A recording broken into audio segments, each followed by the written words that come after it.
बचन हन कि गुर सिख रहत सुनो हे मीत, प्रभाते उठ कर हित चीत। वाहिगुरु फुन मंत्र सो जाप, कर स्नान पढ़े जप जाप।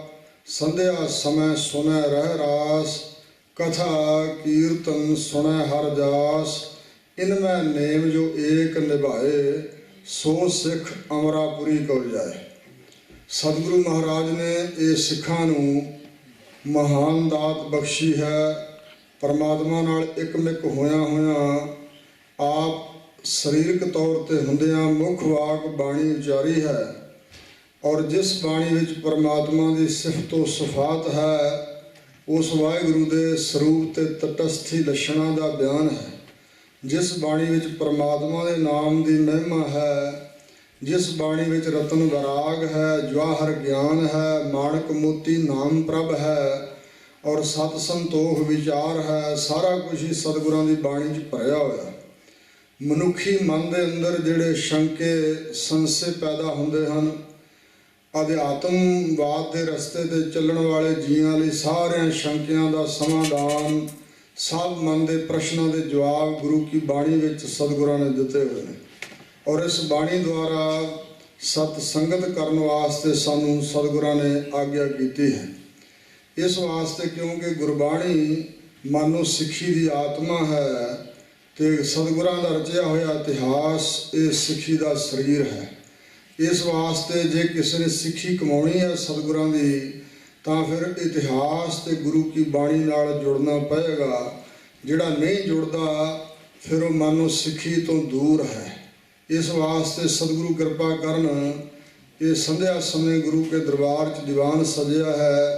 रह राज साहब के पाठ तो उपरंत गुरमुख प्यारियां रागी सिंघां ने सतगुरु की पावन बाणी का कीर्तन हर जस आप संगत नूं सरवण कराया है। हुण जो पिछले दिनों तो इस स्थान ते श्रीमान भगत कबीर जी जो कि महान क्रांतिकारी भगत होए हैं हिंदुस्तान के अंदर, जिन्हां दे समय पखंड का बहुत बोलबाला सी, और ब्राह्मण लोगों ने अपना जूड़ा लोगों के सिर पर रखा होया सी। और उस समय जदों कि ब्राह्मणवाद का बहुत ज़्यादा जोर सी, ते शूद्रां नूं जिन्हां नूं नीवीआं जातां वाले लोग कहा जांदा सी, बहुत धुरकारिया जांदा सी, और कई प्रकार का उन्हां लोगों ने पखंड वहम भरम खिलारिया होया सी। उस वेले उन्हां दियां ये भैड़ियां कदूरतां दे खिलाफ आवाज़ उठाउणी अपनी जिंद नूं जोखम च पाउण वाली गल सी। पर भगती दे प्रताप करके, वाहिगुरू दे सिमरन दे प्रताप करके, जो कबीर जी के अंदर निडरता सी, निरभैता सी, और वाहिगुरू दे सिमरन करके आत्मक बल सी, उस दे तहत उन्होंने उस इलाके काशी ते सारे हिंदुस्तान च मानो भगती की लहर चलाई और पखंड का खंडन किया। आप जी की पवित्र बाणी बहुत क्रांतिकारी है। जिवें बचन कबीर बामण गुरु है जगत का, भगतन का गुर ना है। अर्ज उर्ज कै पचमुआ चारों वेदों माँ है। वेद कते विफतरा भाई दिल का फिक्र ना जाए, ऐसे बचन कहने ये भगत कबीर जी के हिस्से आया है। सो इस प्रकार जिहड़ा सच्चे दिलों रब की भगती करने वाला व्यक्ति है, वो किसी की कान कनौड़ या किसी का डर भै कदे नहीं धारण करता। कबीर जी ते बड़े वड्डे वड्डे कष्ट आए।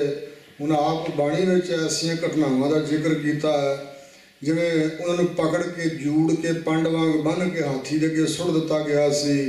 हाथी ने भी नमस्कार की, मत्था टेकिया, और इस तरह उन्होंने जूड़ के गंगा दी लहरां सुटिया गया। तो उत्थे भी वो ऐन पानी उपर इंज ही बैठे रहे, तो छल आई तो जंजीरां टुट गईयां। हथ पैर मारन तो बिना ही वो पानी ते तर रहे सी। सो इस प्रकार वो सिमरन वाहिगुरू का जिहड़ा भजन है, वो शक्ति प्रगट की। इस प्रकार भगत कबीर जी के ये जिहड़े सलोक हैं श्री गुरु ग्रंथ साहब विच 1364 अंग तो शुरू होंदे हैं।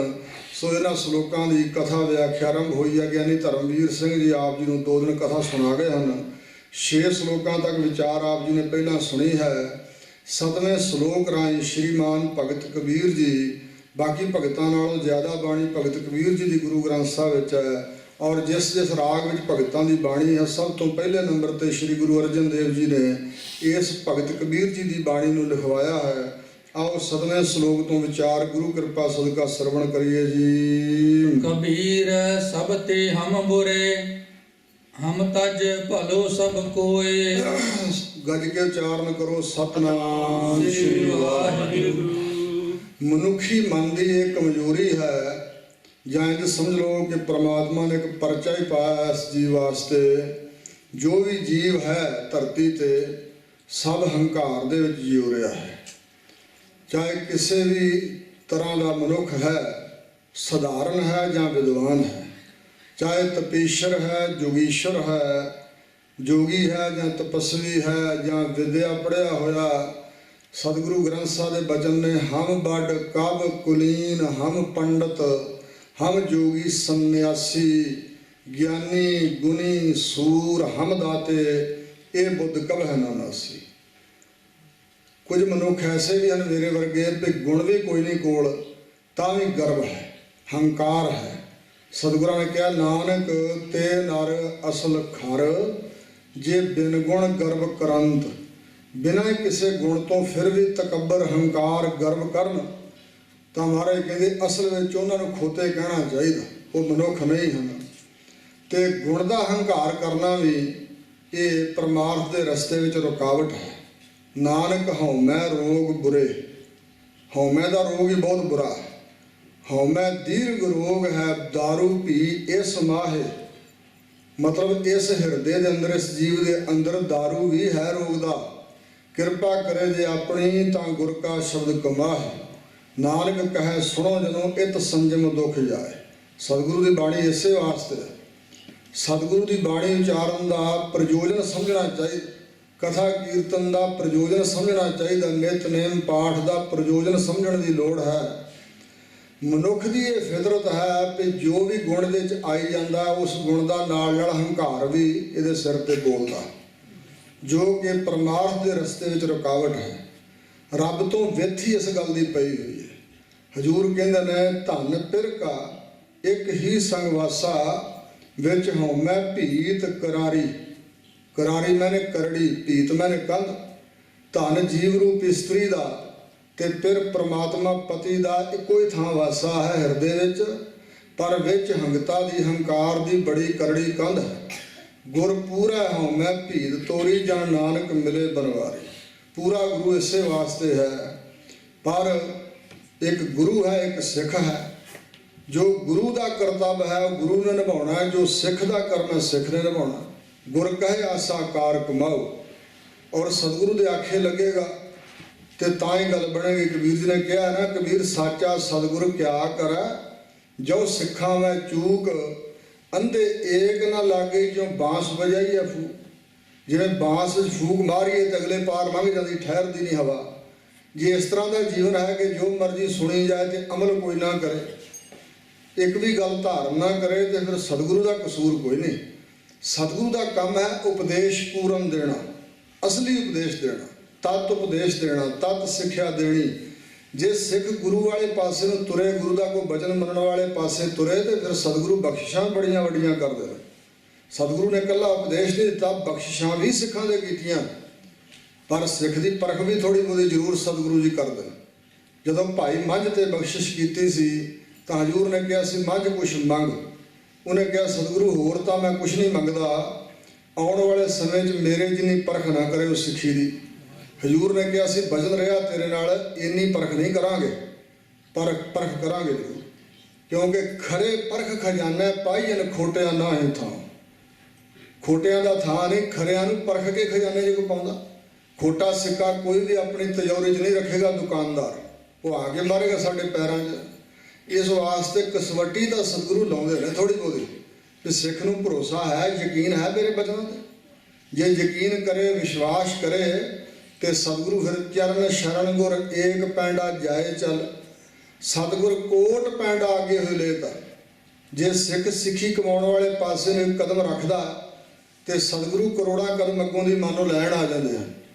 ਏਕ ਵਾਰ ਸਤਿਗੁਰ ਮੰਤਰ ਸਿਮਰਨ ਮਾਤਰ, ਜਿਹੜਾ ਇੱਕ ਵਾਰੀ ਸਤਿਗੁਰੂ ਨੂੰ ਸਿਮਰਦਾ ਹੈ ਨਾ, ਸਿਮਰਨ ਤਾਹੇ ਬਾਰੰਬਾਰ ਗੁਰ ਹਿਤ ਹੈ। ਸਤਿਗੁਰੂ ਜੀ ਹਿੱਤ ਕਰਕੇ ਉਹਨੂੰ ਬਾਰ-ਬਾਰ ਚੇਤੇ ਕਰਦੇ ਨੇ। ਜਿਹੜਾ ਸਤਿਗੁਰਾਂ ਨੂੰ ਚੇਤੇ ਕਰਾ ਉਹਨੂੰ ਸਤਿਗੁਰੂ ਵੀ ਚੇਤੇ ਕਰਦਾ। ਹਜੂਰ ਦਸਮ ਪਾਤਸ਼ਾਹ ਅਨੰਦਪੁਰ ਸਾਹਿਬ ਇੱਕ ਵਾਰੀ ਉਹ ਪੋਟਿਆਂ ਦੇ ਕੁਝ ਗਿਣਨ ਤੇ ਇੱਕ ਸਿੰਘ ਨੇ ਪੁੱਛ ਲਿਆ ਵੀ ਮਹਾਰਾਜ ਅਸੀਂ ਸਾਰੇ ਤੁਹਾਨੂੰ ਯਾਦ ਕਰਦੇ ਰਹੇ ਨੇ, ਤੁਸੀਂ ਇਹ ਕੀ ਕਰ ਰਹੇ ਹੋ? ਮਹਾਰਾਜ ਕਹਿੰਦੇ ਜਿਹੜੇ ਸਿੱਖ ਸਾਨੂੰ ਦੂਰ ਦੁਰਾਡੇ ਬੈਠੇ ਵੀ ਕਿਤੇ ਚੇਤੇ ਕਰਦੇ ਹਨ, ਅਸੀਂ ਉਹਨਾਂ ਦੇ ਨਾਮ ਗਿਣ ਰਹੇ ਹਾਂ, ਉਹਨਾਂ ਨੂੰ ਚੇਤੇ ਕਰ ਰਹੇ ਹਾਂ।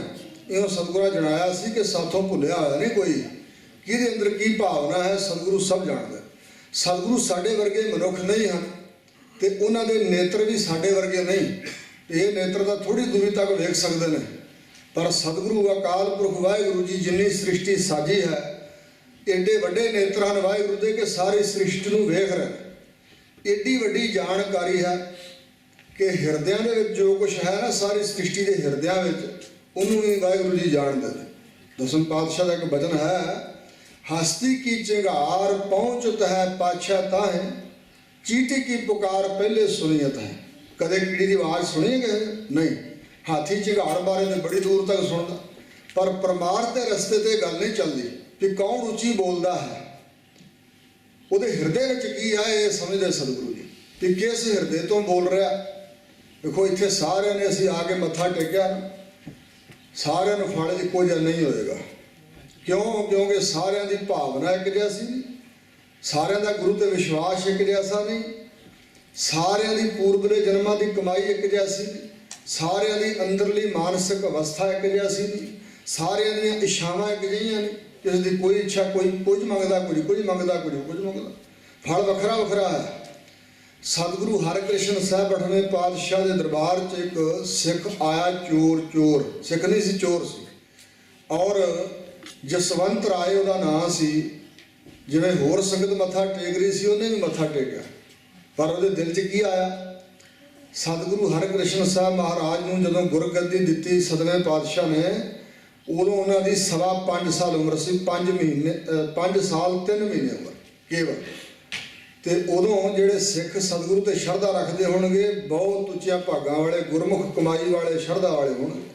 ਕਿਉਂਕਿ ਮਨੁੱਖ ਦੀ ਬੁੱਧ ਤਾਂ ਇਹ ਗੱਲ ਕਹੇਗੀ ਨਾ ਕਿ ਇਹ ਬੱਚਾ ਗੁਰਿਆਈ ਕਿਵੇਂ ਕਰੇਗਾ। 5 ਸਾਲ ਦੇ ਬੱਚੇ ਨੂੰ ਤੇ ਆਪਣੀ ਕਿਰਿਆ ਨਹੀਂ ਸੁਝਣੀ ਆਉਂਦੀ। ਇਹ ਗੁਰੂ ਬਣਾਤਾ 7ਵੇਂ ਪਾਤਸ਼ਾਹ ਨੇ 5 ਸਾਲ ਦੇ ਬੱਚੇ ਨੂੰ। ਇਹੀ ਗੱਲ ਉਸ ਚੋਰ ਨੇ ਸੋਚੀ।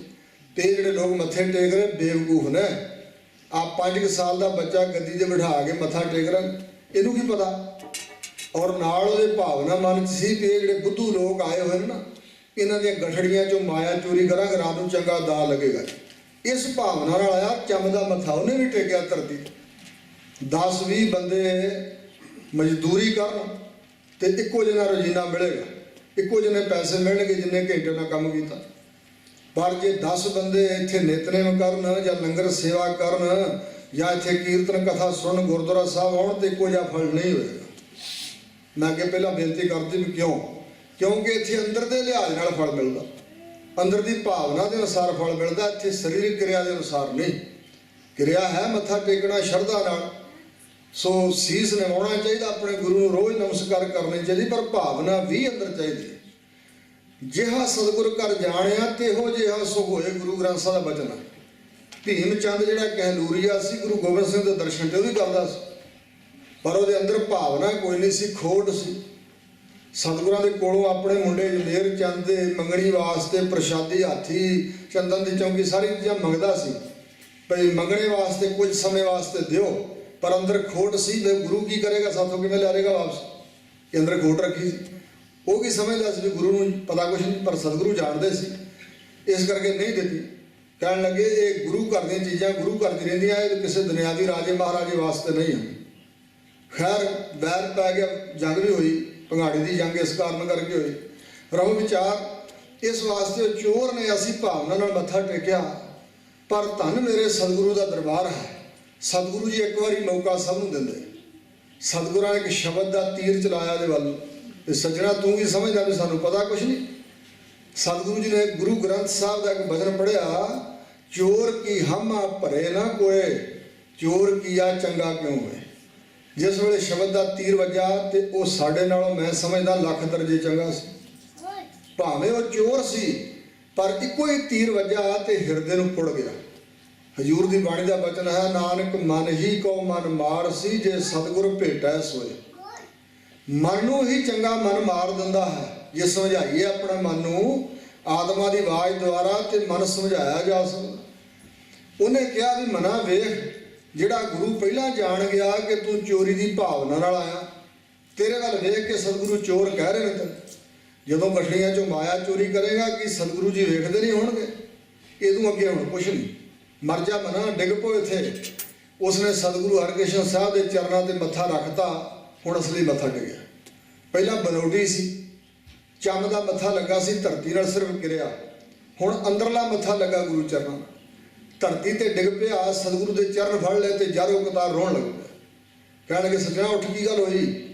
ਕਹਿਣ ਲੱਗਾ ਬਸ ਜੀ ਮੈਂ ਮਰ ਗਿਆ ਮਹਾਰਾਜ, ਮੈਨੂੰ ਨਹੀਂ ਸੀ ਪਤਾ ਕਿ ਆਪ ਜੀ ਦਾ ਸਰੀਰ ਬਾਲਕਾਂ ਵਾਲਾ ਹੈ, ਪਰ ਆਪ ਧੁਰ ਨਿਰੰਕਾਰੀ ਜੋਤ ਹੋ। ਸੱਚੇ ਪਾਤਸ਼ਾਹ ਜੀ ਚਾਹੇ ਮਾਰ ਦਿਓ ਤੇ ਚਾਹੇ ਜਿਉਂਦਾ ਰੱਖ ਲਓ, ਮੈਂ ਜਿੱਥੇ ਆਉਣਾ ਸੀ ਆ ਗਿਆ। ਸਤਿਗੁਰੂ ਜੀ ਕਹਿਣ ਲੱਗੇ ਗੁਰੂ ਨਾਨਕ ਸਾਹਿਬ ਦੇ ਦਰ ਤੇ ਜ਼ਿੰਦਗੀ ਮਿਲਦੀ ਹੈ, ਮੌਤ ਨਹੀਂ। ਕਹਿਣ ਲੱਗਾ ਕਿ ਤੁਹਾਡੀ ਮਰਜ਼ੀ ਹੈ, ਮੈਂ ਤੁਹਾਨੂੰ ਬੇਨਤੀ ਕਰਦਾ ਚਾਹੇ ਹੁਣੇ ਮੇਰਾ ਸਿਰ ਵੱਢ ਦਿਓ, ਮੈਂ ਬੜੇ ਬੁਰੇ ਕਰਮ ਕੀਤਾ, ਚਾਹੇ ਜਿਉਂਦਾ ਰੱਖ ਲਓ, ਇਹ ਤੁਹਾਡੇ ਤੇ ਨਿਰਭਰ ਹੈ। ਸਤਿਗੁਰੂ ਜੀ ਨੇ ਫਿਰ ਸਿੱਖੀ ਦਾਨ ਬਖਸ਼ਿਆ। ਉਸਨੇ ਗੁਰੂ ਕੀ ਸਿੱਖੀ ਕਮਾਈ ਤੇ ਤਰ ਗਿਆ। ਇੱਕ ਬਚਨ ਨੇ ਤਾਰ ਦਿੱਤਾ, ਸਿੱਧੇ ਰਾਹ ਤੇ ਪਾ ਦਿੱਤਾ ਸਤਿਗੁਰਾਂ ਨੇ, ਪਰ ਜੇ ਮਨ ਮੰਨਿਆ ਤਾਂ ਹੀ। ਇਸ ਪ੍ਰਕਾਰ ਜੇ ਸਿੱਖ ਗੁਰੂ ਦੇ ਬਚਨ ਨੂੰ ਹਿਰਦੇ 'ਚ ਵਸਾ ਲੇ, ਵਿਸ਼ਵਾਸ ਕਰੇ ਕਿ ਸਤਿਗੁਰੂ ਜੀ ਸਭ ਕੁਝ ਜਾਣਦੇ, ਜੋ ਕੁਝ ਕਹਿ ਰਹੇ ਨੇ ਉਹ ਪੱਥਰ ਤੇ ਲੀਕ ਹੈ, 100% ਬਚਨ ਸੱਚ ਨੇ। ਮੈਂ ਇਹਨਾਂ ਬਚਨਾਂ ਨੂੰ ਕਮਾਵਾਂ, ਮੇਰਾ ਭਲਾ ਹੋ ਜਾਏਗਾ ਤੇ ਫਿਰ ਕਲਿਆਣ ਹੋ ਜਾਏਗੀ। ਖੈਰ ਮੈਂ ਬੇਨਤੀ ਕਰ ਰਿਹਾ ਹਾਂ ਕਬੀਰ ਜੀ ਦੇ ਸ਼ਲੋਕ ਅਨੁਸਾਰ ਕਿ ਪਰਮਾਰਥ ਦੇ ਰਾਹ ਕਈ ਚੁਣੇ ਹਿੰਦ ਵਾਸੀਆਂ ਨੇ ਸਤਿਗੁਰੂ ਨਾਨਕ ਦੇਵ ਮਹਾਰਾਜ ਦੇ ਅਵਤਾਰ ਧਾਰਨ ਤੋਂ ਪ੍ਰਗਟ ਹੋਣ ਤੋਂ ਪਹਿਲਾਂ ਜਾਂ ਹੁਣ ਵੀ ਹਿੰਦੂ ਮਤ ਦੇ ਅੰਦਰ ਜਿਹੜੇ ਕਰਮ ਹਨ, ਇੱਕ ਤਪੱਸਿਆ ਹੈ, ਦੂਸਰਾ ਹੈ ਯੋਗਾ ਅਭਿਆਸ, ਤੀਸਰਾ ਧਿਆਨ ਜੋੜਨਾ ਬੋਧੀਆਂ ਜੈਨੀਆਂ ਵਾਲਾ, ਔਰ ਇਸੇ ਪ੍ਰਕਾਰ ਫਿਰ ਦਾਨ ਕਰਨੇ, ਜਗ ਵੱਡੇ ਵੱਡੇ ਕਰਨੇ, ਫਿਰ ਦੇਵੀ ਦੇਵਤਿਆਂ ਆਦਿਕਾਂ ਦੀ ਪੂਜਾ, ਪੱਥਰਾਂ ਦੇ ਬੁੱਤ ਬਣਾ ਕਰਨੀ। ਇਹ ਕਰਮ ਕਾਂਡੇ ਦੇ ਵਿੱਚ ਉਹ ਸਮਾਜ ਉਲਝਿਆ ਪਿਆ। ਤੇ ਜਿਹੜੇ ਤਪੱਸਿਆ ਜਾਂ ਯੋਗਾ ਅਭਿਆਸ ਜਾਂ ਦਾਨ ਆਦਿਕ ਪੂਜਾ ਦੇ ਕਰਮ ਹਨ, ਉਹਨਾਂ ਨਾਲ ਹੰਕਾਰ ਨਹੀਂ ਮਰਿਆ ਕਿਸੇ ਦਾ। ਪੁਰਾਤਨ ਸਮੇਂ ਤੋਂ ਸਤਿਯੁਗ ਦੇ ਵੇਲੇ ਤੋਂ ਲੈ ਕੇ ਵੇਖ ਲਓ, ਜਿਨ੍ਹਾਂ ਕਿਸੇ ਨੇ ਵੀ ਬੰਦਗੀ ਕੀਤੀ ਹੈ ਉਹਨਾਂ ਦੀ ਵਡਿਆਈ ਗੁਰੂ ਗ੍ਰੰਥ ਸਾਹਿਬ ਮਿਲੇ। ਜਿਵੇਂ ਧਰੂ ਜੀ, ਪ੍ਰਹਿਲਾਦ ਜੀ, ਰਾਜਾ ਜਨਕ ਜੀ, ਰੁਕਮਾਂਗਦ ਜੀ, ਇਹਨਾਂ ਦੀ ਵਡਿਆਈ ਮਿਲੇਗੀ ਜਿਨ੍ਹਾਂ ਸਿਮਰਨ ਕੀਤਾ ਪਰਮਾਤਮਾ ਦਾ।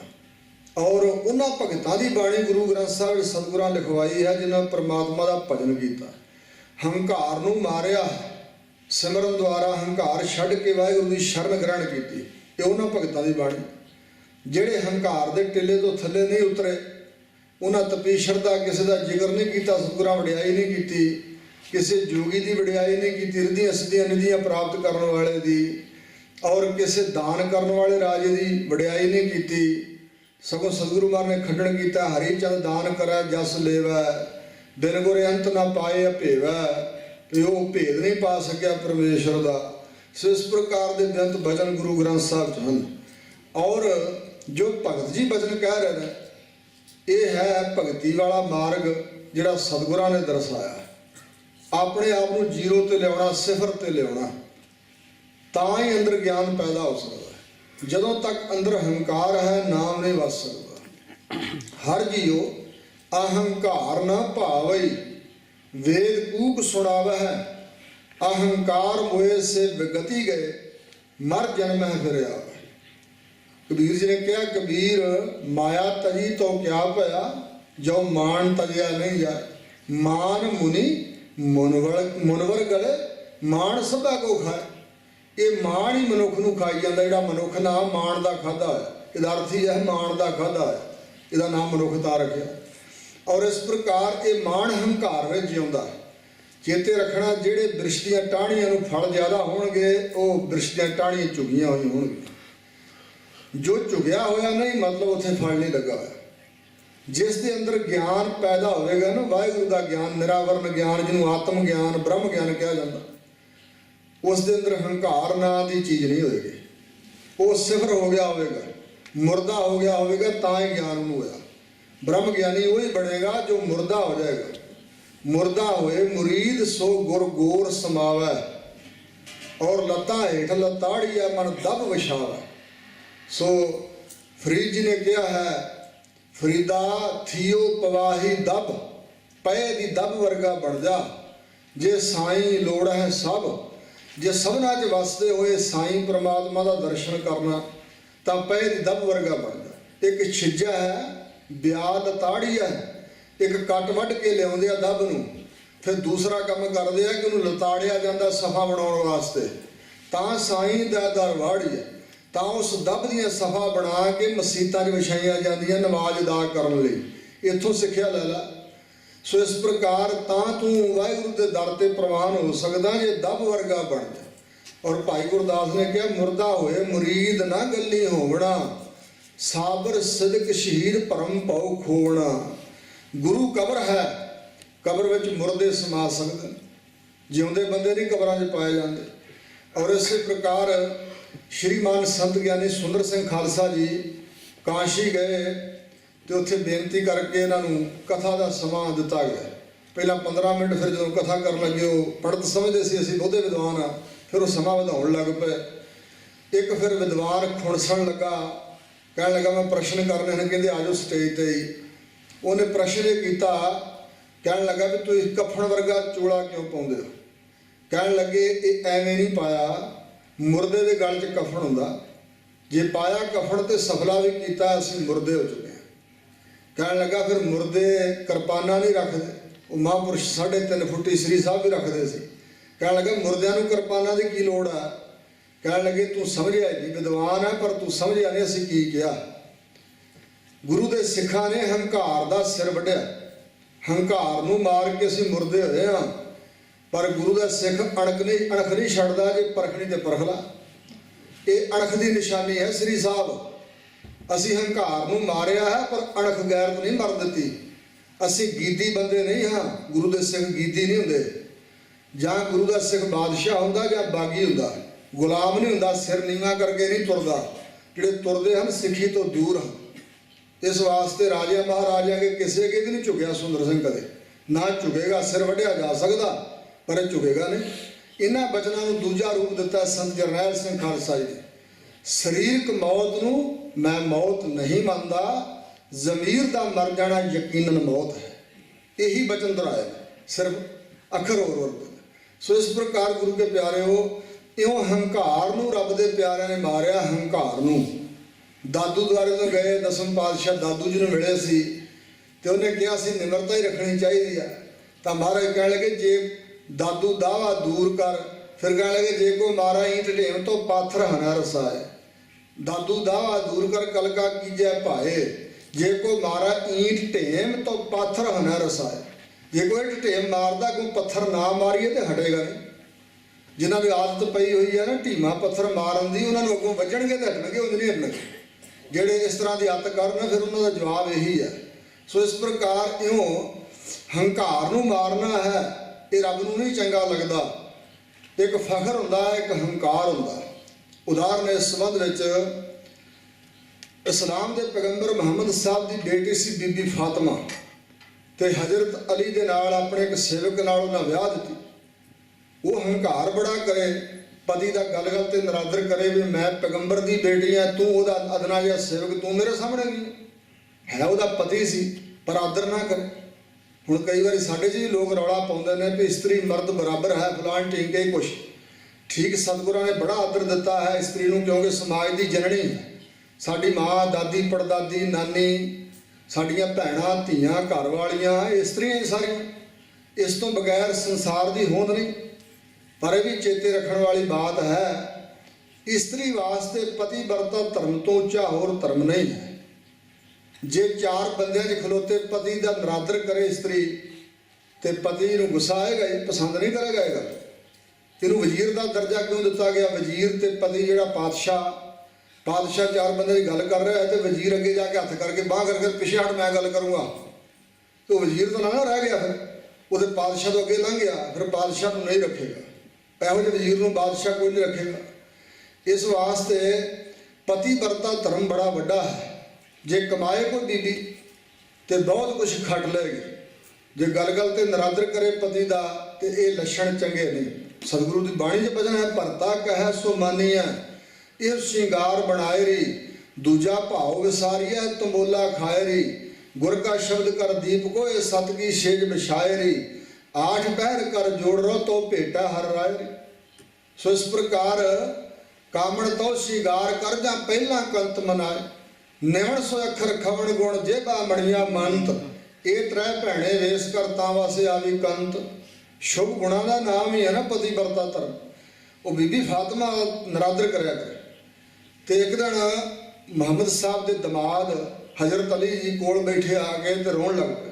ਕਹਿਣ ਲੱਗੇ ਬੇਟਾ ਕੀ ਗੱਲ? ਕਹਿਣ ਲੱਗੇ ਤੁਹਾਡੀ ਪੁੱਤਰੀ ਮੇਰਾ ਨਰਾਦਰ ਬਹੁਤ ਕਰਦੀ, ਹੰਕਾਰ ਬੜਾ ਕਰਦੀ, ਗੱਲ ਗੱਲ ਤੇ ਮੇਰਾ ਨਰਾਦਰ ਕਰਦੀ। ਕਹਿਣ ਲੱਗੇ ਕੋਈ ਬਾਤ ਨਹੀਂ, ਸਮਝਾਵਾਂਗੇ। ਬੀਬੀ ਆਪਣੀ ਬੱਚੀ ਜਿਹੜੀ ਸੀ ਫਾਤਿਮਾ ਨੂੰ ਕੋਲ ਬਿਠਾ ਕੇ ਕਹਿਣ ਲੱਗੀ ਬੇਟਾ ਜਦੋਂ ਮੈਂ ਤੇਰਾ ਨਿਕਾਹ ਕੀਤਾ ਸੀ, ਤੈਨੂੰ ਤੋਰਿਆ ਸੀ ਬੇਟਾ, ਮੈਂ ਤੈਨੂੰ ਬਹਿਸ਼ਤ ਦੀਆਂ ਚਾਬੀਆਂ ਦਿੱਤੀਆਂ ਸੀ, ਉਹ ਕਿੱਥੇ? ਕਹਿਣ ਲੱਗੀ ਪਿਤਾ ਜੀ ਮੈਨੂੰ ਤੇ ਕੋਈ ਚਾਬੀਆਂ ਨਹੀਂ ਦਿੱਤੀਆਂ। ਜਿਹੜਾ ਹੰਕਾਰੀ ਬੁੱਧ ਵਾਲਾ ਹੋਵੇਗਾ ਨਾ, ਜਿਹਦੇ ਅੰਦਰ ਹੰਕਾਰ ਵੱਧ ਹੋਵੇਗਾ, ਉਹਦੀ ਬੁੱਧ ਵੀ ਮੋਟੀ ਹੋਵੇਗੀ, ਬਰੀਕ ਨੁਕਤੇ ਨਹੀਂ ਉਹ ਸਮਝ ਸਕੇਗਾ। ਇਸ ਕਰਕੇ ਹੰਕਾਰ ਵਾਲੀ ਸੀ ਨਾ ਬੀਬੀ ਫਾਤਿਮਾ, ਸੀ ਤਾਂ ਪੈਗੰਬਰ ਦੀ ਬੇਟੀ ਪਰ ਹੰਕਾਰ ਵਾਲੀ ਸੀ। ਉਹ ਸਮਝ ਨਾ ਸਕੀ ਬਰੀਕ ਨੁਕਤੇ ਨੂੰ, ਰਮਜ ਮਾਰੀ ਮੁਹੰਮਦ ਸਾਹਿਬ ਨੇ। ਕਹਿਣ ਲੱਗੀ ਪਿਤਾ ਜੀ ਮੈਨੂੰ ਕੋਈ ਚਾਬੀਆਂ ਨਹੀਂ ਦਿੱਤੀਆਂ, ਤੁਸੀਂ ਬਹਿਸ਼ਤ ਦੀਆਂ। ਕਹਿਣ ਲੱਗੇ ਜਾ ਫਿਰ ਕਿਤੇ ਤੂੰ, ਤੇਰੀ ਸਹੇਲੀ ਸੀ ਕਦੂਰੀ ਉਦੋਂ ਕੋਲ ਹੋਤੀ, ਉਹਨੂੰ ਨਾ ਫੜਾਤੀਆਂ ਹੁਣ, ਜਾਂ ਉਹਨੇ ਫੜ ਕੇ ਰੱਖ ਲਈਆਂ ਹੁਣ, ਜਾ ਉਹਦੇ ਕੋਲ ਪੁੱਛ ਗਿਆ।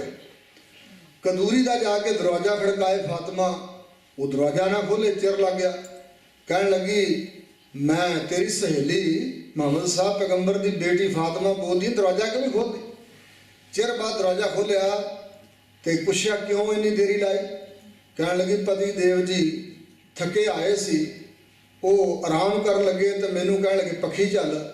ਮੈਂ ਪੱਖੀ ਚੱਲਣ ਲੱਗ ਪਈ, ਉਹ ਬਰਾਜ ਕੇ ਨੀਂਦ ਆ ਗਈ। ਜਦੋਂ ਤੱਕ ਉੱਠ ਕੇ ਹੁਕਮ ਨਹੀਂ ਸੀ ਕਰਦੇ ਮੈਂ ਦਰਵਾਜ਼ਾ ਨਹੀਂ ਸੀ ਖੋਲ ਸਕਦੀ। ਕਹਿਣ ਲੱਗੀ ਚੱਲ ਅੱਛਾ ਦਰਵਾਜ਼ਾ ਖੋਲ ਤਾਂ ਦਿੱਤਾ, ਇਹ ਦੱਸ ਮੇਰੇ ਪਿਤਾ ਜੀ ਕਹਿੰਦੇ ਨੇ ਕਿ ਜਦੋਂ ਤੈਨੂੰ ਤੋਰਿਆ ਸੀ ਬਹਿਸ਼ਤ ਦੀਆਂ ਚਾਬੀਆਂ ਦਿੱਤੀਆਂ ਸੀ, ਮੈਨੂੰ ਤਾਂ ਕੋਈ ਚੇਤੇ ਨਹੀਂ, ਤੇਰੇ ਕੋਲ ਤਾਂ ਨਹੀਂ?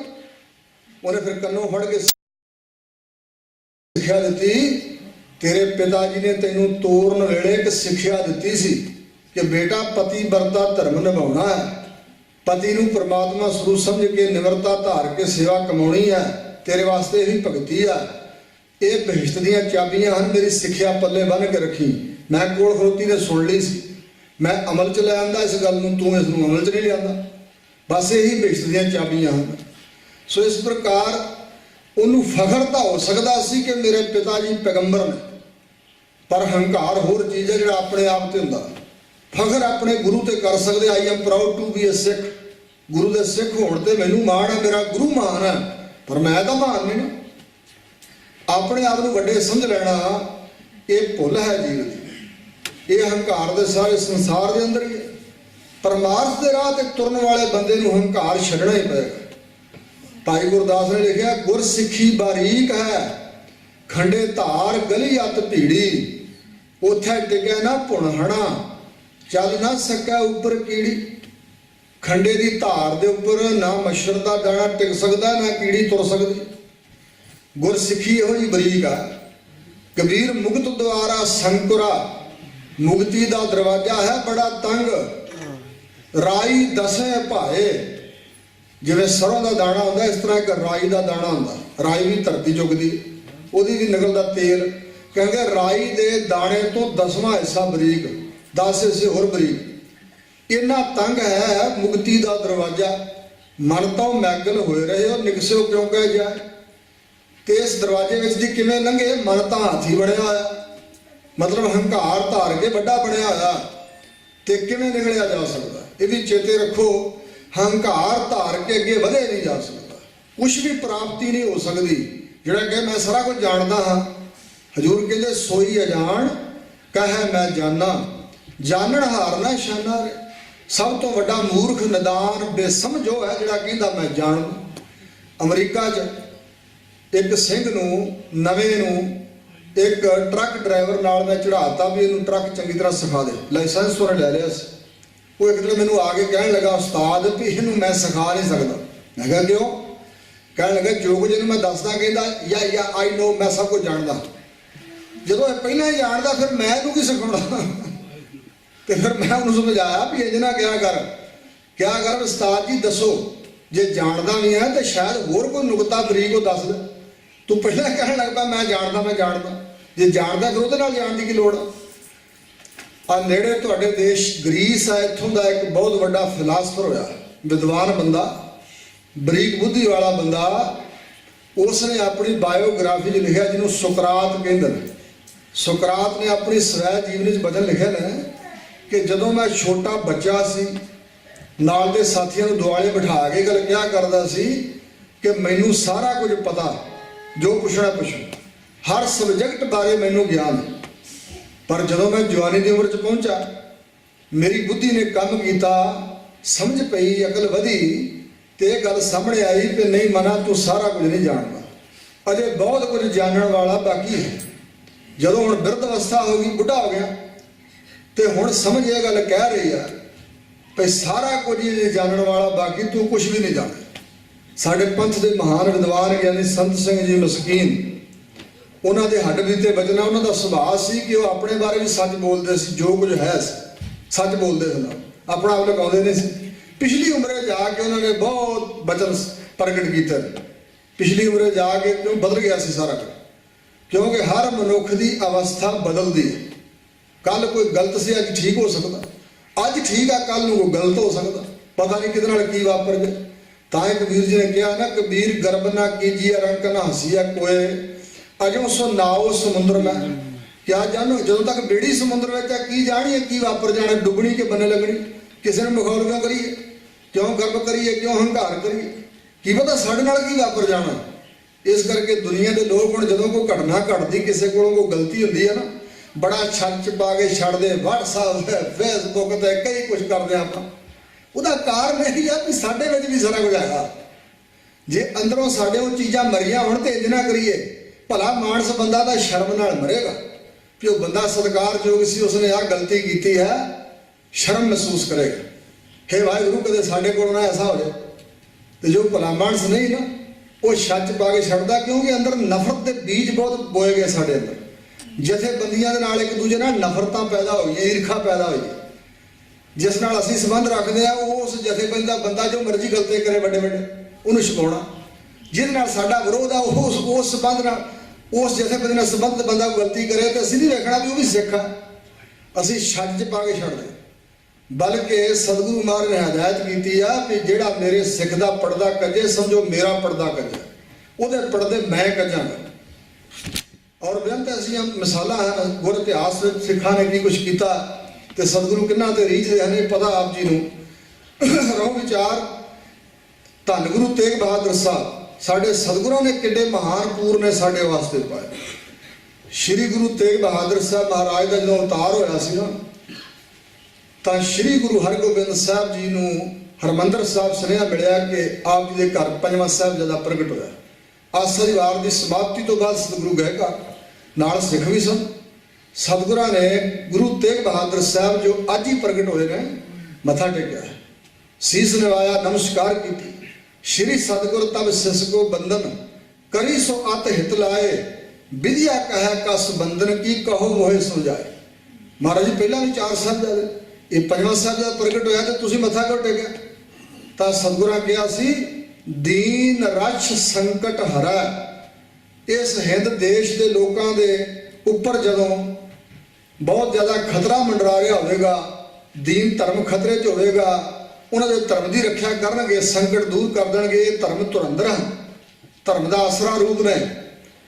ਇਸ ਕਰਕੇ ਇਹਨਾਂ ਨੂੰ ਨਮਸਕਾਰ ਕੀਤੀ। ਜਿਹੜੇ ਪਹਿਲੇ ਮਹਾਨ ਹਨ, ਸਤਿਗੁਰੂ ਜਾਣਦੇ ਨੇ, ਉਹਨਾਂ ਦੀ ਕੀ ਅਵਸਥਾ, ਸਾਡੇ ਲਈ ਕੀ ਪੂਰਨੇ ਪਾਰ। ਜਦੋਂ ਗੁਰੂ ਤੇਗ ਬਹਾਦਰ ਸਾਹਿਬ ਛੋਟੀ ਜਿਹੀ ਅਵਸਥਾ 'ਚ ਹਰਮੰਦਰ ਸਾਹਿਬ ਆਉਂਦੇ ਸੀ, ਤਾਂ ਸ਼੍ਰੀ ਗੁਰੂ ਹਰਗੋਬਿੰਦ ਸਾਹਿਬ ਦਾ ਸੀਸ ਤਾਂ ਚੁੱਕ ਕੇ ਦਰਸ਼ਨ ਕਰਕੇ ਤੇ ਨੀਵੀਂ ਪਾ ਕੇ ਸੰਗਤ ਬਹਿੰਦੇ ਸੀ। ਤੁਰਦੇ ਸਨ ਤਾਂ ਨੀਵੀਂ ਪਾ ਕੇ, ਆਉਂਦੇ ਸਨ ਤਾਂ ਨੀਵੀਂ ਪਾ ਕੇ। ਸੰਗਤ ਨੇ ਗੁਰੂ ਹਰਗੋਬਿੰਦ ਸਾਹਿਬ ਨੂੰ ਪੁੱਛਿਆ ਵੀ ਮਹਾਰਾਜ ਇਹ ਤੁਹਾਡੇ ਪੰਜਵੇਂ ਸਾਹਿਬਜ਼ਾਦਾ ਜੀ, ਇਹਨਾਂ ਦਾ ਸੁਭਾਅ ਨੀਵੀਂ ਪਾ ਕੇ ਰੱਖਦੇ, ਸਿਰਫ ਤੁਹਾਡਾ ਦਰਸ਼ਨ ਸੀਸ ਤਾਂ ਚੁੱਕ ਕੇ ਕਰਦੇ, ਮੁੜ ਕੇ ਫਿਰ ਨੀਵੀਂ ਪਾ ਕੇ ਬੈਠੇ ਹੁੰਦੇ, ਕੀ ਕਾਰਨ? ਤਾਂ ਗੁਰੂ ਸਾਹਿਬ ਨੇ ਕਿਹਾ ਸੀ ਤੁਹਾਡੇ ਸਾਹਮਣੇ ਪੁੱਛ ਦਿਆਂਗੇ ਸਾਹਿਬਜ਼ਾਦਾ ਜੀ। ਅਗਲੇ ਦਿਨ ਆਏ ਤੇ ਇਸ਼ਾਰਾ ਕਰਕੇ ਗੋਦ 'ਚ ਲੈ ਲਿਆ, ਕਹਿਣ ਲੱਗੇ ਲਾਲ ਜੀ ਇਹ ਸੰਗਤ ਪੁੱਛਦੀ ਆ ਤੁਸੀਂ ਨੀਵੀਂ ਕਿਉਂ ਪਾ ਕੇ ਰੱਖਦੇ ਹੋ? ਹੱਥ ਜੋੜ ਕੇ ਨੀਵੀਂ ਪਾ ਕੇ ਕਿਹਾ, ਆਪਣੇ ਔਗਣ ਵੇਖਦਾ ਰਹਿਣਾ ਪਿਤਾ ਜੀ, ਜਿਸ ਵਿੱਚ ਆਪਣੇ 'ਚ ਔਗਣ ਹੋਣ ਉਹਨੂੰ ਦੂਜਿਆਂ ਵੱਲ ਵੇਖਣ ਦਾ ਹੱਕ ਨਹੀਂ। ਅਸੀਂ ਤੇ ਵੇਖਦੇ ਦੂਜਿਆਂ ਵੱਲ ਵੀ ਕਿਹਦੇ 'ਚ ਕੋਈ ਔਗਣ ਲੱਭੇ ਤੇ ਛੱਤ ਪਾ ਕੇ ਛੱਡੀਏ। ਦੁਨੀਆਦਾਰਾਂ ਦਾ ਸਾਡਾ ਸੁਭਾਅ, ਜੇ ਕਿਸੇ ਦਾ ਔਗਣ ਵੇਖੀਏ ਤਾਂ ਵੀ ਨਿੰਦਿਆ, ਜੇ ਕੋਈ ਭਲਾ ਮਾਨਸ ਬੰਦਾ ਚੰਗਾ ਹੈ, ਉਹਦਾ ਸਤਿਕਾਰ ਹੈ, ਉਹਦੇ ਨਾਲ ਵੀ ਈਰਖਾ, ਇਹਦਾ ਸਤਿਕਾਰ ਮਾਣ ਕਿਉਂ ਮੇਰੇ ਨਾਲ ਵੱਧ, ਇੰਜ ਕਰਦੇ ਹੀ ਆਪਾਂ। ਔਰ ਇਸ ਪ੍ਰਕਾਰ ਜੋ ਦੇਖਿਆ ਛਿੱਦਰ ਤੋ ਨਿੰਦਕ ਉਮਾ ਹੈ। ਕਿਸੇ ਦਾ ਛਿੱਦਰ ਦੋਸ਼ ਵੇਖ ਕੇ ਨਿੰਦਕ ਬੜਾ ਉਤਸ਼ਾਹ ਵਿੱਚ ਆ ਜਾਂਦਾ। ਭਲੋ ਦੇਖ ਦੁੱਖ ਭਰੀਆ, ਭਲੇ ਬੰਦੇ ਨੂੰ ਵੇਖ ਕੇ ਫਿਰ ਦੁੱਖ ਨਾ ਭਰ ਗਿਆ। ਜੇ ਮਾੜਾ ਬੰਦਾ ਉਹਦੀ ਨਿੰਦਿਆ, ਜੇ ਮਾੜਾ ਬੰਦਾ ਬੁਰੇ ਕੰਮ ਕਰਨ ਵਾਲਾ ਬੁਰੇ ਕੰਮ ਛੱਡ ਦੇ ਤੇ ਧਰਮ ਦੇ ਰਾਹ ਤੇ ਤੁਰ ਪਏ, ਫਿਰ ਪਤਾ ਆਪਾਂ ਕੀ ਕਹਿੰਦੇ ਆ, ਉਹ ਅਸੀਂ ਜਾਣਦੇ ਤੈਨੂੰ ਵੱਡੇ ਭਲੇ ਮਾਨਸ ਨੂੰ 100 ਚੂਹਾ ਖਾ ਕੇ ਬਿੱਲੀ ਚੱਲੀ ਹੱਜ ਨੂੰ, ਕਿ ਕਮਲਿਓ ਹੁਣ ਤਾਂ ਹੱਜ ਨੂੰ ਜਾ ਰਹੀ, ਹੁਣ ਤਾਂ ਨਹੀਂ ਚੂਹੇ ਖਾ ਰਹੀ, ਚੂਹੇ ਖਾਣੇ ਛੱਡ ਦਿੱਤੇ, ਹੱਜ ਨੂੰ ਜਾ ਰਹੀ, ਹੁਣ ਕਿਉਂ ਰਾਹ 'ਚ ਪ੍ਰਤੀਬੰਧ ਬਣ ਰਹੇ, ਹੁਣ ਕਿਉਂ ਰੋੜੇ ਅਟਕਾ ਰਹੇ ਵੀ ਹੱਜ ਤੇ ਜਾਣ ਨਹੀਂ ਦੇਣਾ। ਜੇ ਕੋਈ ਧਰਮ ਦੇ ਰਾਹ ਤੇ ਤੁਰ ਪਿਆ ਤੇ ਸ਼ਾਬਾਸ਼ ਸ਼ਾਬਾਸ਼ ਦੇਣੀ ਚਾਹੀਦੀ ਹੈ। ਵਧੀਆ ਹੋ ਗਿਆ ਤੂੰ ਗੁਰਸਿੱਖ ਬਣ ਗਿਆ, ਅੰਮ੍ਰਿਤ ਛਕ ਲਿਆ, ਭਾਈ ਸਾਡੇ ਨਾਲ ਰਲਿਆ ਗੁਰ ਭਾਈ। ਅਸੀਂ ਵੀ ਇੱਦਾਂ ਦੇ ਸੀ ਪਹਿਲਾਂ, ਇੰਜ ਕਹੋ ਕੀ ਪਤਾ ਕੀ ਕੁਛ ਕਮਾਇਆ ਪਿਛਲੇ ਜਨਮਾਂ 'ਚ, ਬਚਪਨ ਤੋਂ ਵੀ ਕੋਈ ਗੁਰਸਿੱਖ ਆਇਆ ਤੇ ਪੂਰਬਲੇ ਜਨਮਾਂ 'ਚ ਖਰੇ ਕੀ ਕੁਛ ਕਮਾਇਆ। ਆਪਣੇ ਬਾਰੇ ਤਾਂ ਅਸੀਂ ਕਦੇ ਪੀੜੀ ਥੱਲੇ ਸੋਡਾ ਹੀ ਨਾ ਫੇਰਿਆ। ਸੋ ਇਸ ਪ੍ਰਕਾਰ ਦੀ ਹਾਲਤ ਕਬੀਰ ਜੀ ਕਿੱਡੀ ਵੱਡੀ ਸਿੱਖਿਆ ਦੇ ਰਹੇ। ਮੈਂ ਕੈਨੇਡਾ ਦੇ ਵਿੱਚ ਕੈਲਗਰੀ ਗੁਰਦੁਆਰਾ ਸਾਹਿਬ ਦੀ ਪਾਰਕ 'ਚ ਘੁੰਮਾਂ ਤੇ ਕਬੀਰ ਜੀ ਦਾ ਇਹ ਸ਼ਲੋਕ ਹੀ ਮੈਨੂੰ ਯਾਦ ਆ ਗਿਆ ਵੀ ਕਬੀਰ ਜੀ ਕਹਿੰਦੇ ਕਬੀਰ ਸਭ ਤੇ ਹਮ ਬੁਰੇ ਹਮ ਤੱਕ ਭਲੋ ਸਭ ਕੋਏ। ਤੇ ਸਾਡੀ ਅਵਸਥਾ ਕਿਹੋ ਜਿਹੀ ਸਿੱਖਾਂ ਦੀ, ਅਸੀਂ ਕਹਿੰਦੇ ਹਾਂ ਹਮ ਹੀ ਭਲੇ ਹਮ ਤੱਕ ਬੁਰੋ ਸਭ ਕੋਏ। ਅਸੀਂ ਇਹਦੇ ਉਲਟ ਚੱਲਦੇ ਵੀ ਅਸੀਂ ਚੰਗੇ ਹਾਂ, ਸਾਨੂੰ ਛੱਡ ਕੇ ਸਭ ਬੁਰਾਈ ਹੈ।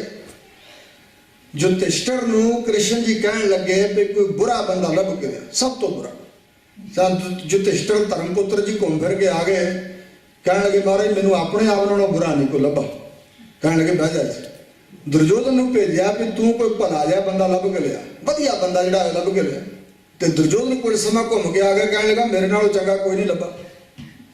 ਤਾਂ ਉਸ ਵੇਲੇ ਕ੍ਰਿਸ਼ਨ ਜੀ ਕਹਿਣ ਲੱਗੇ ਤਾਂ ਨਹੀਂ ਚੰਗਾ ਕੋਈ ਦਿਸਦਾ ਕਿਉਂਕਿ ਆਪਣੇ ਵਿੱਚ ਖਰਾਬੀ ਹੈ, ਤੂੰ ਆਪ ਬੁਰਾ ਹੈ ਤੇ ਤੇਰੀ ਦ੍ਰਿਸ਼ਟੀ ਵੀ ਬੁਰੀ ਹੈ। ਇਸ ਕਰਕੇ ਜੈਸੀ ਦ੍ਰਿਸ਼ਟੀ ਤੈਸੀ ਸ੍ਰਿਸ਼ਟੀ। ਜਿਹੋ ਜਿਹੀ ਬੰਦੇ ਦੀ ਅੰਦਰਲੀ ਅਵਸਥਾ ਹੈ, ਸਿਆਣੇ ਕਹਿੰਦੇ ਅੰਨੇ ਨੂੰ ਸਾਰੇ ਇੰਨੇ ਦੱਸਦੇ ਨੇ। ਜਿਹੜਾ ਪਾਗਲ ਹੋਵੇਗਾ ਉਹਨੂੰ ਕੁਛ ਕਹੋ ਤੇ ਉਹ ਕਹੇਗਾ ਤੂੰ ਪਾਗਲ। ਪਾਗਲ ਬੰਦੇ ਦੀ ਨਿਸ਼ਾਨੀ ਆ, ਉਹ ਕਹੇਗਾ ਤੁਸੀਂ ਸਾਰੇ ਪਾਗਲ ਹੋ, ਮੈਂ ਸਹੀ ਹਾਂ। ਸਾਡੀ ਇਹੋ ਹੀ ਹਾਲਤ ਆ। ਅਸੀਂ ਦੂਜਿਆਂ ਨੂੰ ਕਹਿ ਰਹੇ ਹਾਂ, ਇੱਥੋਂ ਤੱਕ ਵੀ ਭਗਤ ਕਬੀਰ ਜੀ ਨੂੰ ਲੋਕਾਂ ਨੇ ਕਿਹਾ ਲੋਕ ਕਹੇ ਕਬੀਰ ਬੌਰਾਨਾ।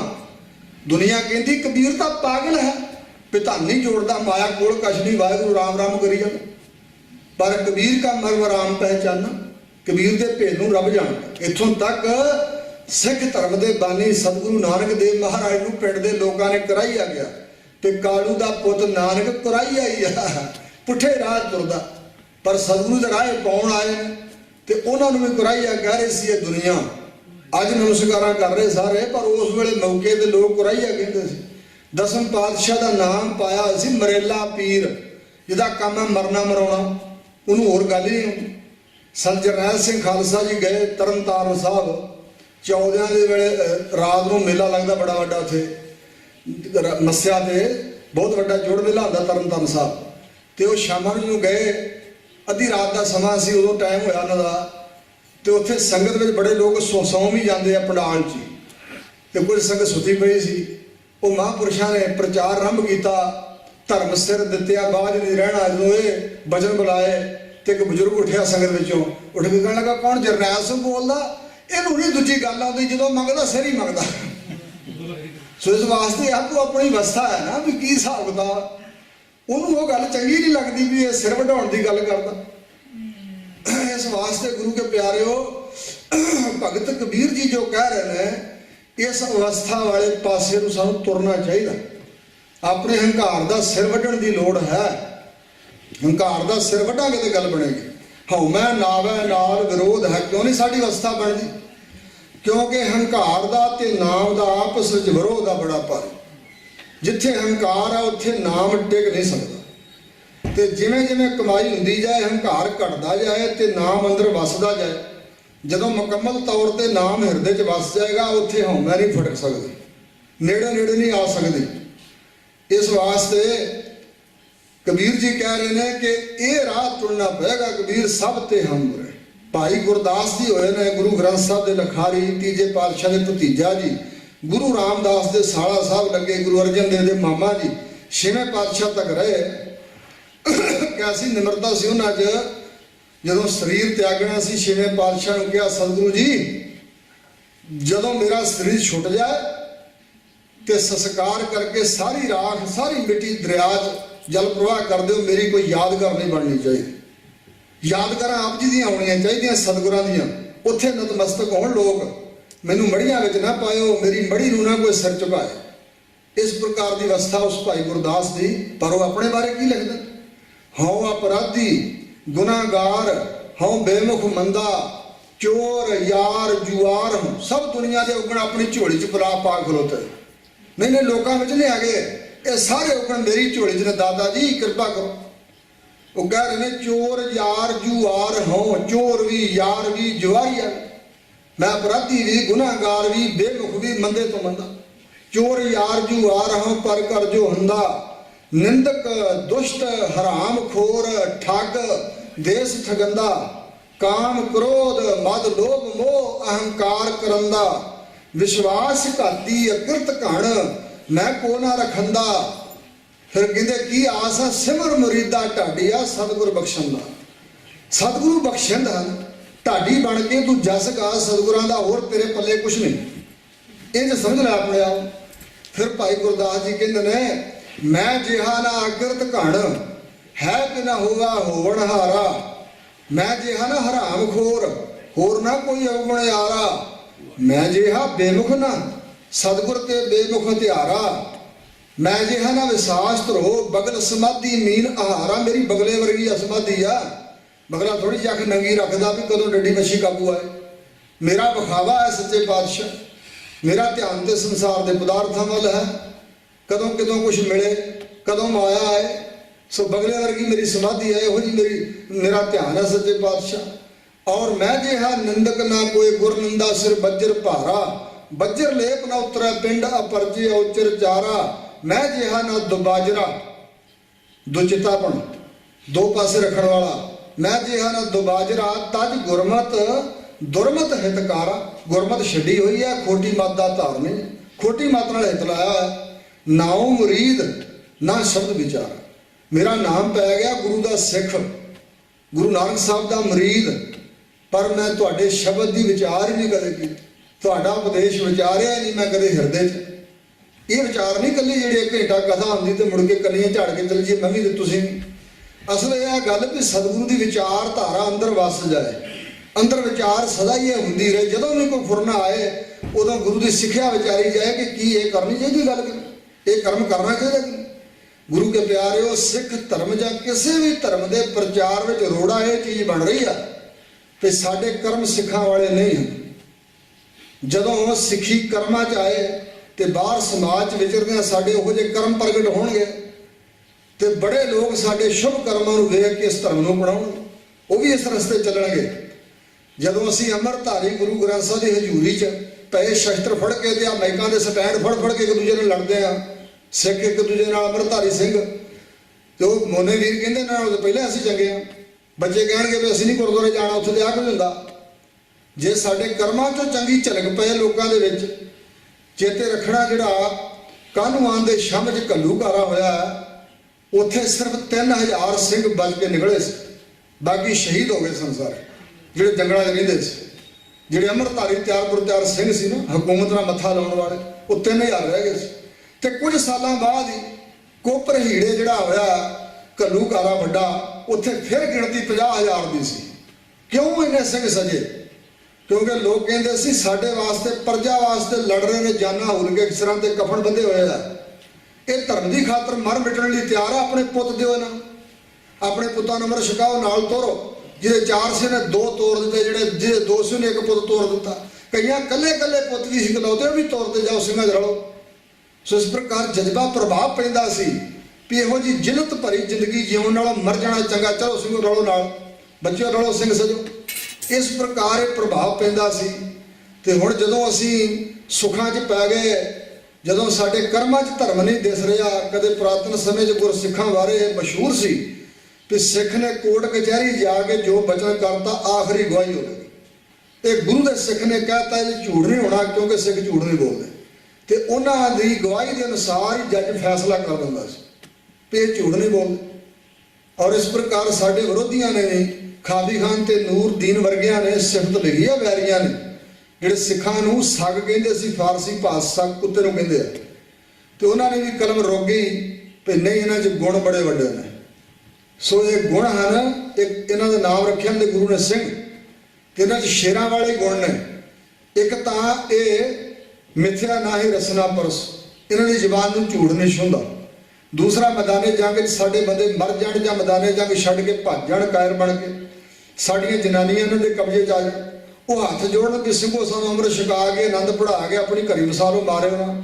ਇਹ ਕਹਿਣਗੇ ਬੁੜੀਆ ਬਸ ਚੁੱਪ ਕਰ। ਔਰ ਨਾ ਉਹਨਾਂ ਨੂੰ ਚਪੇੜ ਮਾਰਨਗੇ, ਨਾ ਉਹਨਾਂ ਤੇ ਹੱਥ ਚੁੱਕਣਗੇ, ਨਾ ਉਹਨਾਂ ਦੀ ਇੱਜ਼ਤ ਨੂੰ ਹੱਥ ਪਾਉਣਗੇ। ਬਾਇੱਜ਼ਤ ਸਾਡੀ ਦੁਸ਼ਮਣ ਦੀ ਜਨਾਨੀ ਨੂੰ ਆਪਣੀ ਮਾਂ ਸਮਝ ਕੇ ਬਾਇੱਜ਼ਤ ਘਰੇ ਛੱਡ ਕੇ ਆਉਂਦੇ। ਐਡਾ ਉੱਚਾ ਅਖਲਾਕ ਇਹਨਾਂ ਦਾ। ਇਸ ਕਰਕੇ ਕੁੱਤੇ ਨਹੀਂ ਇਹਨਾਂ ਨੂੰ ਕਹਿਣਾ ਚਾਹੀਦਾ, ਇਹਨਾਂ ਨੂੰ ਸ਼ੇਰ ਹੀ ਕਹਿਣਾ ਚਾਹੀਦਾ। ਜਿਹੜੇ ਕੱਟੜ ਵੈਰੀ ਸੀ ਸਾਡੇ ਸਿੱਖਾਂ ਦੇ ਵੈਰੀ ਵੱਡਿਆਂ ਵਡੇਰਿਆਂ ਦੇ, ਉਹਨਾਂ ਨੇ ਵੀ ਦਾਦ ਦਿੱਤੀ। ਇਹ ਗੁਣ ਹੀ ਹਨ। ਇਸ ਵਾਸਤੇ ਸਤਿਗੁਰੂ ਮਹਾਰਾਜ ਕਿਰਪਾ ਕਰਨ, ਜਿਹੜੀ ਸਿੱਖੀ ਹੈ ਇਹ ਕਰਮਾਂ 'ਚ ਹੈ। ਸ਼ੁਭ ਗੁਣ ਹਨ ਜਿਹੜੇ ਗੁਰੂ ਕੀ ਬਾਣੀ ਹੈ, ਇਹਦੀ ਝਲਕ ਸਾਡੇ ਕਰਮਾਂ 'ਚੋਂ ਪਏ ਤੇ ਫਿਰ ਹੀ ਚੜ੍ਹਦੀ ਕਲਾ ਹੋਏਗੀ। ਜਦੋਂ ਬਾਣੀ ਨੂੰ ਅਸੀਂ ਜੀਵਿਆ ਨਹੀਂ, ਸਾਡੇ ਸਤਿਗੁਰਾਂ ਵਿੱਚ ਤੇ ਦੂਜਿਆਂ 'ਚ ਇਹੀ ਅੰਤਰ ਆ ਵੀ ਸਤਿਗੁਰਾਂ ਨੇ ਇਸ ਬਾਣੀ ਨੂੰ ਪਹਿਲਾਂ ਜੀਵਿਆ ਹੈ। ਕੇਵਲ ਬਾਣੀ ਉਚਾਰ ਨਹੀਂ ਦਿੱਤੀ, ਲੋਕਾਂ ਨੂੰ ਸਿੱਖਿਆ ਦਿੱਤੀ। ਜੋ ਬਾਣੀ ਉਚਾਰੀ ਇਹਦੇ ਅਨੁਸਾਰ ਪਹਿਲਾਂ ਆਪ ਜੀਵਨ ਬਤੀਤ ਕਰਕੇ ਦੱਸਿਆ ਹੈ ਸਤਿਗੁਰਾਂ ਨੇ। ਤਾਂ ਹੀ ਭੱਟ ਕਹਿ ਰਹੇ ਨੇ ਕਬ ਕੱਲ ਸੁਜਸ ਗਾਵੋ ਗੁਰੂ ਨਾਨਕ, ਰਾਜ ਜੋਗ ਜਨ ਮਾਣੇ। ਰਾਜ ਗ੍ਰਸਤ ਦੁਨੀਆ ਦੇ ਵਿੱਚ ਸੁਖਾਂ 'ਚ ਰਹਿੰਦੇ ਆਇਆ ਪਰਮਾਤਮਾ ਜੁੜੇ ਰਹੇ ਸਤਿਗੁਰੂ ਦਸਾਂ ਜਨਮ। ਐਸੇ ਸਤਿਗੁਰਾਂ ਦਾ ਜਸ ਗਾਉਣਾ ਬਣਦਾ। ਪ੍ਰਭੂ ਵਿਚਾਰ ਭਗਤ ਕਬੀਰ ਜੀ ਸਾਨੂੰ ਸਿੱਖਿਆ ਦਿੰਦੇ ਹੋਏ ਕਹਿ ਰਹੇ ਨੇ, ਕਬੀਰ ਸਭ ਤੇ ਹਮ ਬੁਰੇ। ਕਬੀਰ ਜੀ ਕੀ ਬੁਰੇ ਸਨ ਭਲਾ? ਨਹੀਂ, ਕਬੀਰ ਜੀ ਤੇ ਬੁਰੇ ਨਹੀਂ, ਪਰ ਬਾਣੀ ਉਹਨਾਂ ਦੀ ਹੈ। ਇਹ ਨਿਮਰਤਾਵਾਨ ਹੋ ਕੇ ਕਹਿ ਰਹੇ ਨੇ ਕੀ ਪਤਾ ਕਿਹੜੇ ਵੇਲੇ ਬੁਰਾਈ ਹੋ ਜਾਏ। ਸਭ ਜਿਹੜਾ ਪਾਪ ਹੈ ਇਹ ਮਨੁੱਖ ਦੇ ਮਨ ਦਾ ਵਿਸ਼ਾ ਹੈ। ਜਿਹੜਾ ਸਰੀਰਕ ਤੌਰ ਤੇ ਹੁੰਦਾ ਉਹ ਅਪਰਾਧ ਹੁੰਦਾ। ਅਪਰਾਧ ਦੁਨੀਆ ਦੀਆਂ ਨਜ਼ਰਾਂ ਵਿੱਚ ਆ ਜਾਂਦਾ ਤੇ ਅਪਰਾਧ ਕਾਨੂੰਨ ਦੀ ਗ੍ਰਿਫਤ ਵਿੱਚ ਵੀ ਆ ਜਾਂਦਾ ਤੇ ਅਪਰਾਧ ਦੀ ਸਜ਼ਾ ਹੋ ਸਕਦੀ ਹੈ। ਪਰ ਜਿਹੜਾ ਮਨ ਵਿੱਚ ਪਾਪ ਵਸਿਆ ਉਹ ਇੱਕ ਦੂਜੇ ਨੂੰ ਦਿਸਦਾ ਨਹੀਂ, ਨਾ ਉਹਦੀ ਕੋਈ ਸਜ਼ਾ ਦੇ ਸਕਦਾ। ਪਰ ਉਦੋਂ ਤੱਕ ਖਤਰਾ ਹੀ ਖਤਰਾ ਅਪਰਾਧ ਹੋਣ ਦਾ ਜਦੋਂ ਤੱਕ ਮਨ 'ਚ ਪਾਪ ਹੈ। ਜਦੋਂ ਤੱਕ ਮਨ 'ਚ ਮੈਲ ਆ ਨਾ, ਉਦੋਂ ਤੱਕ ਖਤਰਾ ਹੈ। ਅਸਲ ਗੱਲ ਉੱਥੇ ਜਾ ਕੇ ਬਣੇਗੀ ਜਦੋਂ ਬੰਦਗੀ ਕਰਕੇ ਅੰਦਰੋਂ ਪਾਪ ਮਿਟ ਜਾਣ, ਯਾਨੀ ਵਿਕਾਰਾਂ ਦਾ ਖਾਤਮਾ ਹੋ ਜਾਏ ਤੇ ਫਿਰ ਡਰ ਨਹੀਂ। ਪਰ ਰੱਬ ਦਾ ਪਿਆਰਾ ਹਮੇਸ਼ਾ ਜਦੋਂ ਤੱਕ ਸਰੀਰ ਬਣਿਆ ਉਦੋਂ ਤੱਕ ਡਰਦਾ ਰਹਿੰਦਾ, ਰੱਬ ਦੇ ਭੈ ਵਿੱਚ ਰਹਿੰਦਾ ਤੇ ਪਤਾ ਨਹੀਂ ਕਿਹੜੇ ਵੇਲੇ ਇਹ ਮਨ ਗਲਤੀ ਕਰੇ। ਮਨ ਦੇ ਫੁਰਨਾ ਆਉਂਦਾ, ਇਹ ਇੰਦਰੀਆਂ ਨੂੰ ਪ੍ਰੇਰਦਾ, ਇੰਦਰੀ ਸਰੀਰ ਨੂੰ ਪ੍ਰੇਰ ਕੇ ਉਹ ਗੁਨਾਹ ਕਰਾ ਦਿੰਦੇ, ਅਪਰਾਧ ਕਰਾ ਦਿੰਦੇ ਆ, ਗਲਤੀਆਂ ਕਰਾ ਦਿੰਦੇ ਨੇ। ਇਸ ਵਾਸਤੇ ਗੁਰੂ ਕੇ ਪਿਆਰਿਓ, ਸਰੀਰ ਬਾਅਦ ਵਿੱਚ ਆ, ਪਹਿਲਾਂ ਮਨ ਦੇ ਅੰਦਰ ਸਭ ਕੁਝ ਹੁੰਦਾ।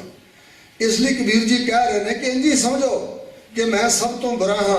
ਕਬੀਰ ਸਭ ਤੇ ਹਮ ਬੁਰੇ, ਹਮ ਤਜ ਭਲੋ ਸਭ ਕੋਏ। ਭਾਈ ਗੁਰਦਾਸ ਨੇ ਲਿਖਿਆ, ਆਪ ਭਲਾ ਸਭ ਜਗ ਭਲਾ, ਭਲਾ ਭਲਾ ਸਭ ਨਾ ਕਰ ਦੇਖਾ, ਆਪ ਬੁਰਾ ਸਭ ਜਗ ਬੁਰਾ, ਸਭ ਕੋ ਬੁਰਾ ਬੁਰੇ ਦੇ ਲਿਖੇ।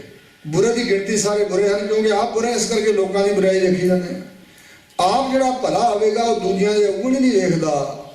ਫਰੀਦਾ ਜੇ ਤੂੰ ਅਕਲ ਲਤੀਫ, ਕਾਲੇ ਲਿਖਣਾ ਲੇਖ, ਆਪਨੜੇ ਗਿਰੀਵਾਰ ਮੈਂ ਸਿਰ ਨੀਵਾ ਕਰ ਦੇਖ। ਆਪਣੀ ਬੁੱਕਲ 'ਚ ਨੀਵਾ ਸਿਰ ਪਾ ਕੇ ਵੇਖਦਾ ਰਿਹਾ ਕਰ। ਸੋ ਇਸ ਪ੍ਰਕਾਰ ਫਰੀਦ ਨੇ ਕਿਹਾ, ਫਰੀਦਾ ਮਨ ਮੈਦਾਨ ਕਰ, ਮਨ ਨੂੰ ਸਾਫ ਮੈਦਾਨ ਵਰਗਾ ਪੱਧਰਾ ਕਰ, ਟੋਏ ਟਿੱਬੇ ਲਾਹ।